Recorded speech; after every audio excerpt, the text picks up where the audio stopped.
নমস্কার, আশা করছি সবাই খুব ভালো আছেন। চামেলি মণ্ডল চ্যানেলে সবাইকে স্বাগত জানাই। আজকে আমি আশাপূর্ণা দেবীর লেখা অভিশপ্ত গল্পটা পড়ে শোনাবো আপনাদের। আশা করছি গল্পটি আপনাদের ভালো লাগবে। শুরু করছি আজকের গল্প অভিশপ্ত। 11টি সন্তানের মধ্যে একমাত্র অবশিষ্ট কনিষ্ঠ পুত্রের মুখাগ্নি সেরে বৃদ্ধ পিনাকপানি যখন স্নান করে তীরে উঠলেন, পশ্চিমের আকাশ তখন সবে ম্লান হয়ে এসেছে।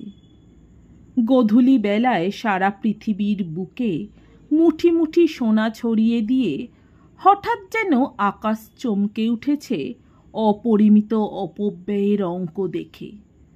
তাই কুণ্ঠিত কৃপণতায় কুড়িয়ে নিতে চায় আপনারই অজস্র দানের সোনার ফসল। গাছের মাথায় মাথায় তখনও ঐশ্বর্যের আভাস। নিচে নদীর জলে নেমেছে দারিদ্র্য। পিনাকপানি সেই পশ্চিম আকাশের পানে মুখ করে একবার স্তব্ধ হয়ে দাঁড়ালেন। হাত জোর করে নয়, বক্ষবদ্ধ হাতে সোজা সতেজ। বিখ্যাত চৌধুরী পরিবারের বিশাল বংশের শেষ বংশদণ্ড পিনাকপানি চৌধুরী। দীর্ঘ ঋজু দেহ, এক তিল নুয়ে পড়েনি। শোকের ভারে নয়, বার্ধক্যের ভারে নয়, অবস্থা বিপর্যয়ের অসংখ্য ঘাত প্রতিঘাতে নয়। বিধাতার স্পর্ধিত ধৃষ্টতাকে পিনাকপানি উপেক্ষার তীব্র ভ্রুকুটি হেনে এসেছেন আজীবন। আজও বংশের শেষ প্রদীপ কমলপানির আকস্মিক মৃত্যুতে ভেঙে পড়লেন না, শুধু যেন অবাক হয়ে গেলেন বিধাতার অর্থহীন ধৃষ্টতার বহর দেখে। শ্মশান সঙ্গীর দল যারা এসেছিল তারা তখনও জলে নামেনি, খানিকটা তফাতে বসেছিল জটলা করে। পিনাকপানি চৌধুরীর সঙ্গে একসঙ্গে স্নানে নামবার সাহস হয়নি হয়তো। তাদের মধ্যের একজন নদীর অপর পারে আঙ্গুল দেখিয়ে বললে, দেখেছ? সচকিত দৃষ্টিতে অপর সকলে বলে উঠল, কি? ওপারে ঠিক সামনেই আকাশের মাঝখানে মাথা খাড়া করে দাঁড়িয়ে আছে একটা বাজ পড়া তাল গাছ, বিধাতার অবিচারের বিরুদ্ধে তীব্র প্রতিবাদের মতন। তার দিক থেকে চোখ ফিরিয়ে পিনাকপানির দিকে দৃষ্টি নিবদ্ধ করে শশাঙ্ক একটা নিঃশ্বাস ফেলে অন্যমনস্কভাবে বলল, আশ্চর্য মিল। শশাঙ্কর মতো দৃষ্টিভঙ্গি না থাক, তবু বক্তব্যের গভীরতা অনুভব করে উপস্থিত সকলেই নিঃশ্বাস ফেলে চুপ করে রইল। কিছুক্ষণ পরে পিনাকপানি নিজেই সরে এলেন। ধীর শান্ত গলায় বললেন, সন্ধ্যা হয়ে আসছে, স্নান সেরে নাও তোমরা। এর মধ্যে একমাত্র শশাঙ্কই তাঁর আত্মীয়, নিকট নয়, দূর সম্পর্কের ভাগিনেও। কিন্তু সম্পর্ক নিকটতম হয়ে উঠেছিল কমলপানির সঙ্গে আবাল্য সৌহার্দ্যে। চৌধুরী বংশের উগ্র আভিজাত্যবোধ যেন পিনাকপানির মধ্যেই জমাট হয়ে গিয়েছিল। ছেলে মেয়েদের মধ্যে কেউ পায়নি বাপের প্রকৃতি, পেয়েছিল মায়ের স্বভাব। কমলপানির কোমল আর ভাবুক মন একাকী থাকতে পারেনি, চেয়েছিল সঙ্গ, চেয়েছিল বন্ধুত্ব। যাক, 11টি সন্তান তাদের রুচি, প্রবৃত্তি, শিক্ষা, সাহস, ভীরুতা, দুর্বলতা সমস্ত মুছে দিয়ে একে একে চলে গেছে। শেষে গেল কমলপানি। পিনাকপানির উঁচু মাথা হেঁট করে দেবে এমন আর রইল না কেউ এ বংশে। মাথার শিরা ছিঁড়ে অকস্মাৎ মৃত্যু হয়েছে কমলপানির। শশাঙ্কর মনে হচ্ছিল তারও মাথার ভিতরের শিরাগুলো রক্তে ফেটে ছিঁড়ে যাবে বুঝি। কমল নেই। কি অদ্ভুত আর সৃষ্টি ছাড়া কথা। তপ্ত সোনার মতো গৌর দেহ, উন্নত দীর্ঘ গঠন, বিশাল বুক, লম্বা ছাদের রক্তাভ আঙুলগুলি, আর সেই তার সদা প্রসন্ন মুখখানা, যা কাল সন্ধ্যায়ও ছিল। এইমাত্র সমস্ত পুড়িয়ে ছাই করে এলো সবাই। শশাঙ্ক নিজেই দিয়েছে জ্বলন্ত কাঠ ঠেলে। আর এই হাত নিয়ে শশাঙ্ক ফিরে যাবে, মুখ দেখাবে উর্মিলাকে। কি বলবে উর্মিলা? পিনাকপানি আর একবার ডাকলেন, শশাঙ্ক ওঠো। মুখ তুলে তাকালো না কেউ। মাথা হেঁট করে উঠে দাঁড়ালো সকলেই। বৃদ্ধ বলে নয়, শোকগ্রস্ত বলে নয়, পিনাকপানি চৌধুরীকে সকলে সমীহ করে পিনাকপানি চৌধুরী বলেই। ঋতগৌরব বংশের বাইরের মর্যাদা সবই লুপ্ত হয়ে গেছে। লুপ্ত হয়নি শুধু অন্তরের আভিজাত্য। নীল রক্তের মর্যাদা বোধ নিয়ে পিনাকপানি এই বিশাল জগতে নির্বান্ধব একাকী। পুত্র শোকাতুরকে সান্ত্বনা দিতে আসবে এমন পাগলামির কথা কেউ ভাবতেও পারে না। ধ্বংসোন্মুখ বিরাট প্রাসাদের ভাঙা দেউড়ির সামনে এসে পিনাকপানি দাঁড়িয়ে পড়লেন। বললেন, আচ্ছা, তোমরা এবার যেতে পারো। অনেক পরিশ্রম করেছ সারাদিন। আদেশ। ধন্যবাদ, সৌজন্য, সাধারণ লৌকিকতা কিছুই নয়। মরচে ধরা লোহার কপাটটা ক্যাঁচ করে একটা আর্তনাদ করে উঠল। ঠেলে খুলেছেন পিনাকপানি। ভেজানোই ছিল। লোহার যে খিলটা তুলে লাগাবার কথা সেটা তুলবার ক্ষমতা আর কারোর নেই এ বাড়িতে। উর্মিলার না, বুড়ি নিস্তারেরও না। শশাঙ্ক যায়নি। ঈষৎ ইতস্তত করে বলল, আমি আজ থাকতাম। থাকতে চাও? আচ্ছা এসো। দরকার ছিল না কিছু? দরকার ছিল না। শশাঙ্ক একবার এই নিবিড় অন্ধকারের স্তূপের দিকে চোখ তুলে চাইল। দক্ষিণের দোতলাটা সমস্ত ধসে গিয়ে একতলার ছাদে জন্মেছে আগাছার জঙ্গল। আর নাট মন্দিরের জায়গায় খানিকটা জমাট অন্ধকার।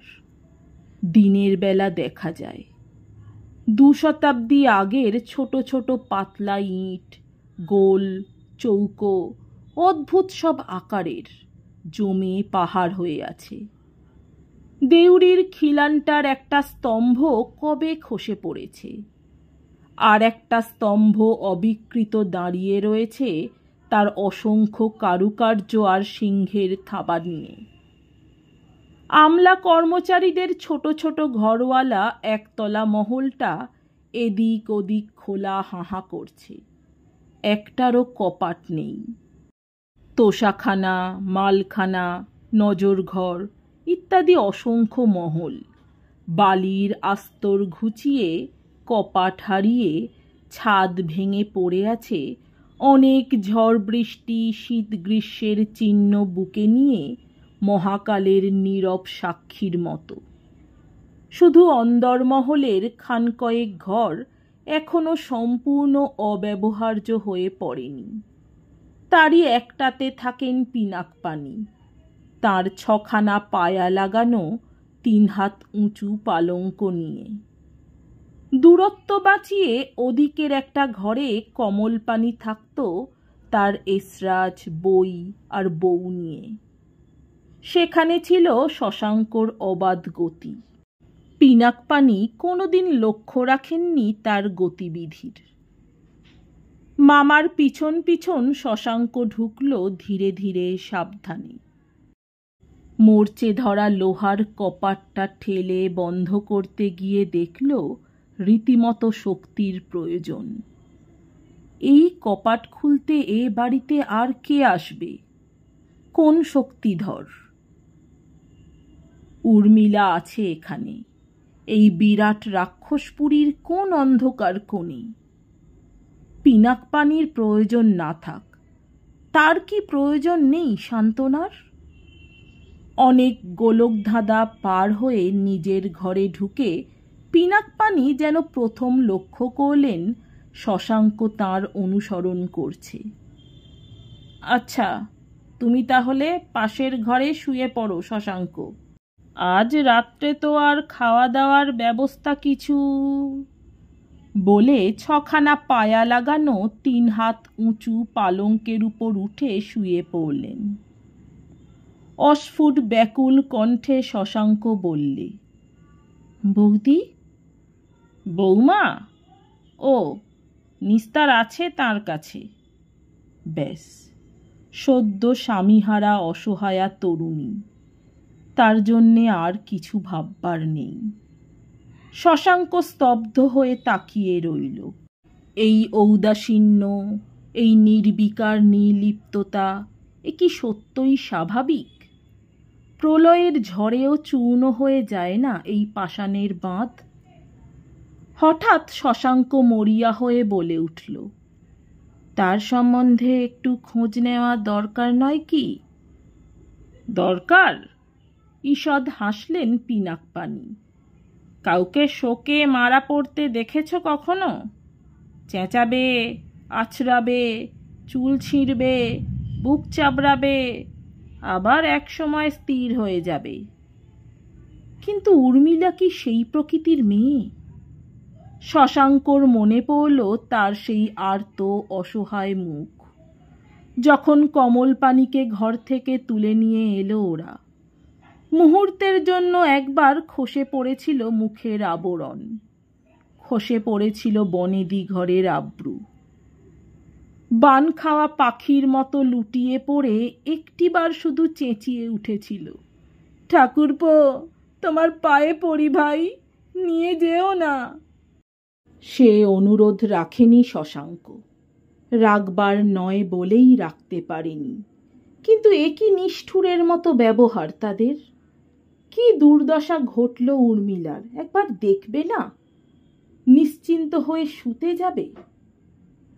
তাই শেষ চেষ্টার মতো বললে, তবু দেখি একবার, নিস্তার হয়তো ঘুমিয়ে পড়েছে। নিস্তার কমলকে মানুষ করেছিল শশাঙ্ক, মাতৃহীন শিশুকে। ব্যস্ত হবার আবশ্যক নেই, আজ থাক। সদ্য বিধবার মুখ দেখতে নেই, শাস্ত্রে নিষেধ। শশাঙ্ক জানে এর উপর প্রতিবাদ নেই, যুক্তি নেই। শাস্ত্রের নিষেধ না হোক, পিনাক পানির নিষেধ। আশ্চর্য, না মেনে উপায় নেই। লঙ্ঘন করতে দেখেছে কেউ কখনো? কিন্তু কেন? বিধাতার বজ্র ভেঙে পড়বে? কে জানে। তবু কেউ কখনো কই পাল না তো। সকালবেলা পিনাক পানি শশাঙ্ককে ডেকে পাঠালেন। পরিশ্রম, অনাহার আর রাত্রি জাগরণের ক্লান্তি নিয়ে শশাঙ্ক এসে দাঁড়ালো জিজ্ঞাসু দৃষ্টিতে। পিনাক পানি পরিষ্কার মার্জিত গলায় বললেন, শোনো শশাঙ্ক, একটা কথা বলা দরকার। কমল তার স্ত্রীর সঙ্গে মেলামেশা সম্বন্ধে তোমাকে কতখানি স্বাধীনতা দিয়েছিল আমার জানা নেই। এ বিষয়ে সন্ধান রাখা আমি অনধিকার চর্চা বলেই মনে করতাম, কিন্তু আজ দুর্ভাগ্যক্রমে তার দায়িত্ব এসে পড়ল আমার হাতে। আমার বিবেচনায় তোমাদের সাক্ষাৎ না হওয়াই বাঞ্ছনীয়। শশাঙ্ক মূঢ়ের মতো চেয়ে রইল, যেন হৃদয়ঙ্গম করতে পারছে না কথাটা। তারপর নম্র গলায় ঈষৎ মিনতির সুরে বললে, বৌদির যে কথা বলবার দ্বিতীয় সঙ্গী নেই মামাবাবু। বিধিলিপি, যে যার কর্মফল ভোগ করতে বাধ্য। তাছাড়া সঙ্গী হিসেবে তুমি তার বিশেষ উপকারী হবে না বোধহয়। যাক, আশা করি দ্বিতীয়বার বলার কষ্টটা আমায় দেবে না তুমি। না, শশাঙ্ক ধীরে ধীরে বেরিয়ে এলো ভাঙা ইটের কারাগার থেকে। সমস্ত অনুভূতি ছাপিয়ে অপমানের একটা তীব্র অনুভূতি মাথার মধ্যে আগুনের শিখার মতো জ্বলতে লাগলো। স্বামীর শেষ শয্যায় মুখ গুঁজে তখনও পড়েছিল উর্মিলা। ওঠেনি, মুখ তোলেনি, স্নান করেনি, বৈধব্যের বেশ গ্রহণ করেনি। নিজের হাতে করতে হবে সেটা হয়তো ভাবতে পারেনি। পিনাকপানি বধূর টকটকে সিঁথির পানে তীক্ষ্ণ দৃষ্টি হেনে ঈষৎ কোমল গলায় বললেন, সিঁদুরটা ধুয়ে ফেলো বৌমা, ওটা রাখতে নেই। উর্মিলা উঠে বসে মাথায় কাপড় তুলে দিলে। শ্বশুরকে সে বুঝতে পারে না, তার ভয় করে, তাই সাবধানে স্বামীর ছায়ায় কাটিয়ে এসেছে এতদিন। সহজে তার কাজ ঘেঁষেনি, কিন্তু আজ ছায়ার ব্যবধান ঘুচে প্রখর সূর্যের নিচে এসে দাঁড়াতে হলো উর্মিলাকে। পিনাকপানি বললেন, দেখো বৌমা, এ বাড়িতে আজ পর্যন্ত কখনো চাকরে ঘরের মেয়ে বউ হয়ে আসেনি। তোমায় এনেছিলাম কোষ্ঠী দেখে, আয়তির জোরে জমকে পরাস্ত করবে, এমনি নাকি তোমার কোষ্ঠীর ফল। কিন্তু চৌধুরী বংশের অভিশাপের কাছে হার মানল তোমার কোষ্ঠী। যাক, নিয়তি খণ্ডাবার সাধ্য কারোর নেই। এখন তুমি কি করতে চাও? উর্মিলা বিস্ময়ে ব্যাকুল দুই চোখ মুহূর্তের জন্য তুলে ধরল। কি করবে সে? কি করতে চাইবে? তার জীবনে চাইবার আর কিছু বাকি রইল নাকি? বলছি, তোমার বাবার কাছে ফিরে যেতে চাও? কেন? এতক্ষণে এইটুক মাত্র বলতে পারল উর্মিলা। এই সঙ্গীহীন নির্বান্ধব পুরীতে চৌধুরী বাড়ির সম্মান রক্ষা করে চলতে পারবে আজীবন, আমরণ? মনে রেখো, এখানে দয়া নেই, মায়া নেই, ক্ষমা নেই, আছে শুধু বংশমর্যাদা। উর্মিলা একবার কেঁপে উঠল। আর যদি চলে যেতে চাও, আপত্তি করব না। পিনাকপানি চৌধুরীর মৃত্যুর সঙ্গে সঙ্গে বংশ আর বংশমর্যাদা দুই লোপ পেয়ে যাবে। কিন্তু জেনো, চলে গেলে এ বাড়ির দেউড়ি চিরকালের জন্যে বন্ধ হয়ে যাবে। চৌধুরী বাড়ির বউরা কখনো দেউড়ির বাইরে রাত্রিবাস করেনি। এ বাড়ি ছেড়ে যাওয়া মানে সব সম্বন্ধ শেষ করে যাওয়া। আমাকে এ বাড়ি ছাড়তে বলবেন না বাবা, আহত পশুর মতো আর্তনাদ করে উঠল উর্মিলা। ভেবে দেখো, আমার মৃত্যুর পরে একেবারে একলা। বাবা, অধীর আবেগে কি যেন বলতে গেল উর্মিলা, স্বর ফুটল না, শুধু কচি কিশলয়ের মতো ঠোঁট কেঁপে উঠল থরথর করে। চৌধুরী বংশের সঙ্গে সম্বন্ধ শেষ করবে কি করে উর্মিলা? কমলের মৃত্যুর সঙ্গে সঙ্গেই কি তার সত্তা লুপ্ত হয়ে গেছে? উর্মিলার দেহের মধ্যে ব্যপ্ত হয়ে নেই চৌধুরী বংশের রক্তধারা? কিন্তু এ সংবাদ কে জানাবে পিনাকপানিকে? কমল নেই, শশাঙ্ক আসে না, পাড়ার লোকের সাহস নেই এ বাড়িতে কুশল নিতে আসবার। বিশ্বজগৎ থেকে নিজেকে লুপ্ত করে নিয়ে উর্মিলা একটা অজানা আশা, একটা অননুভূত আশঙ্কায় দিন গোনে। শ্বশুরের দিকে আসতে গেলেই ভয়ে ওর বুকের ভিতর হিম হয়ে আসে।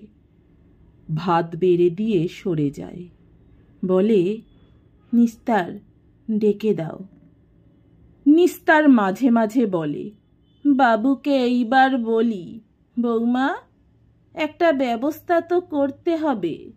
উর্মিলা ওর মুখ চেপে ধরে বলে, তোর পায়ে পড়ি নিস্তার, আমার বড় ভয় করে। নিস্তার আঁচলে চোখ মোছে। কি কপাল নিয়েই এসেছিলে মা? মা রয়েছে, বাপ রয়েছে। এই দুর্দিনে কি আবার মানুষে এই রাক্ষসপুরীতে পড়ে থাকে? কি করব মা, শ্বশুর তো নয় যেন জম। আজ 30 বছর এ বাড়ির অন্ন জল খাচ্ছি বৌমা, তবু আমারই এখনো দেখলে ভয় লাগে।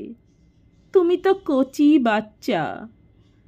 উর্মিলা ভাবে, শিশুর কলধ্বনি কি পাষাণে প্রাণ সঞ্চার করতে পারে? এই মৃত্যুপুরীতে জাগবে জীবনের স্পন্দন। কিন্তু উর্মিলার একমাত্র আশ্রয়স্থল নিস্তারও একদিন 3 দিনের জ্বরে গেল মরে। জ্বরের ঘোরে কাঁদল আর বলল, তোমায় রেখে মরেও আমার স্বস্তি নেই বৌমা। স্বস্তি কমলেরও কি ছিল? তবু মরল উর্মিলার ভাগ্যলিপি। নিস্তার মারা গেছে শুনে শশাঙ্ক আর স্থির থাকতে পারল না। কমলের মৃত আত্মা তাকে যে অবিরত তিরস্কার করছে। পিনাকপানির জেদি কি শুধু বড় হয়ে থাকবে সকলের উপর? থাকবে না দয়া, ধর্ম, বুদ্ধি, বিচার? নির্জন ঘরে প্রদীপের আলোয় দীর্ঘ ছায়া দেখে শিউরে উঠে মুখ তুলে তাকালো উর্মিলা। কে কে? শশাঙ্ক ত্রস্ত স্বরে বললে, বৌদি, রাগ করো না। গুছিয়ে সব কথা বলবার সময় নেই। শুধু একটা কথা তোমার কাছে জানতে এসেছি। তুমি কি মরতে চাও? মরতে? ম্লান হেসে উর্মিলা উঠে এসে কপাট ধরে দাঁড়ালো। বললে, মরতে পেলে বেঁচে যেতাম ঠাকুরপো, কিন্তু মরবার আমার উপায় নেই ভাই। আসন্ন মাতৃত্বের স্পষ্ট অভিব্যক্তি উর্মিলার নিরুপায়তার রহস্য উদ্ঘাটন করে দিলে। শশাঙ্ক চমকে উঠল। এতদিন এ সন্দেহ তার মনে আসেনি কেন? পরিহাস ছলে এমনি একটা আভাস কমল একদিন জানিয়েছিল না? হায় দুর্ভাগিনী! অথচ এরপরেও তুমি এ বাড়ির ভাঙা ইট কামড়ে পড়ে থাকবে। এ বাড়ির বাতাসে আছে বিষ, এর রন্ধ্রে রন্ধ্রে জমানো আছে অভিশপ্ত আত্মার নিঃশ্বাস। এখানে থাকলে তুমি বাঁচবে না বৌদি। বাহ শশাঙ্ক, চমৎকার! তোমার কথাগুলি শুনতে বেশ। কোনো ভালো নভেল থেকে পড়ে এলে বুঝি? পিছন থেকে লোহার মতো কঠিন আঙুলগুলো শশাঙ্কর গলায় চেপে বসে ক্রমশ শ্বাসরোধ করে আনতে থাকে। অন্ধকারে পিনাকপানির দীর্ঘ দেহটাকে মনে হচ্ছে প্রেতাত্মা। মূর্ছিত হয়ে লুটিয়ে পড়ল উর্মিলা। বোধ করি দাঁতে দাঁত চেপে চিৎকারকে রোধ করে রাখবার পরিশ্রমে। এতদিনে পিনাকপানির নজরে পড়ল পুত্রবধূর দৈহিক পরিণতির দিকে। এ কি, এতদিন কি অন্ধ হয়েছিলেন তিনি? কলঙ্ক পড়ল চৌধুরী বংশে পিনাকপানি বেঁচে থাকতে। পাপের শেষ হোক বলে জীবিত ও মৃত দুটো দেহকেই ঠেলে ঘরের মধ্যে ঢুকিয়ে দিয়ে বাইরে থেকে শিকল তুলে দিলেন পিনাকপানি। শুধু শিকল নয়, ভারী আর মজবুত তালার দরকার। কেটে যায় রাত্রি আর দিন, দিন আর রাত্রি। গড়াদের উপর মুখ চেপে কাতর কান্নায় ভেঙে পড়ে উর্মিলা। ভুল বুঝে এত বড় সর্বনাশ কেন করছেন বাবা? একবার খুলে দিন, চৌধুরী বংশ লোপ হতে দেবেন না। বিশ্বাস করুন, এ বাড়ির অমর্যাদা হয়নি। ঘরের ভিতরকার গলিত মৃতদেহের পচা গন্ধে টিকতে পারে না সে। ক্রমশ বুদ্ধি হারিয়ে ফেলে, গড়াদে মাথা ছেঁচে আর উন্মাদের মতো চেঁচায়, নিস্তার, দোর খোলো! নিস্তার, দোর খোলো! স্বর ভেঙে আসে, ক্রমশ ক্ষীণ হতে থাকে। অবশেষে একদিন নীরব হয়ে যায়। অভিশপ্ত চৌধুরী বংশের অনাগত বংশধর পৃথিবীর আলো দেখবার আগেই বিদায় নেয় পৃথিবী থেকে। চৌধুরী বংশ? চৌধুরী বংশ? তবে কি পিনাকপানিরও ভুল হয়? দুই কান রোধ করে পিনাকপানি সেই বিরাট অট্টালিকার ধ্বংসস্তূপ হাতড়ে বেড়ান পাগলের মতো। মজবুত লোহার তালা শিকলে লাগিয়ে চাবিটা ফেলেছিলেন অন্ধকারে ছুঁড়ে। সে চাবি গ্রাস করেছে ভাঙা অট্টালিকার কোন ক্ষুধিত গহ্বর। কে তার সন্ধান দেবে পিনাকপানি চৌধুরীকে? নমস্কার, আমার গল্প পাঠ ভালো লাগলে এবং এরকম আরও অনেক গল্প শুনতে চাইলে অবশ্যই আমার চ্যানেলটি সাবস্ক্রাইব করে দেবেন। লাইক, কমেন্ট, শেয়ার করতে ভুলবেন না। অনেক ধন্যবাদ।